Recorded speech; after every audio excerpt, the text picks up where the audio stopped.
We are on location at Western Seminary where we are experiencing the effects of the Arctic blast.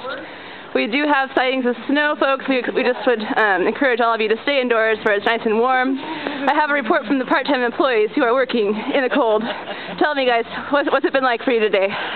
Oh, it's been frigid. Frigid, As folks. you can see, the snow is coming down. Hold on, Brandon, I can't hear you. The snow's coming down. What was that? Large snowflakes. Large snowflakes, folks. We have large snowflakes. Dangerous. We're thinking 2, maybe 3 feet. Lock yourselves in your homes. 2, maybe 3 feet. Currently we have about 1/4 of an inch, folks. We never know how this could expand and change throughout the rest of the day. Brandon, would you show us how much we have? We're talking big snowflakes here. I mean, this is crazy. Serious okay, stuff. so it melted in my hand, but... We've got some flakes, folks. We did just observe one of our faculty members, Ron Mars, fleeing from the building in a rush to his car, speeding away, hoping to get home to his family before he was isolated forever by the blast. Well, Kristen. Arctic blast 2008. Back to you, Brenda. Thanks, Brandon.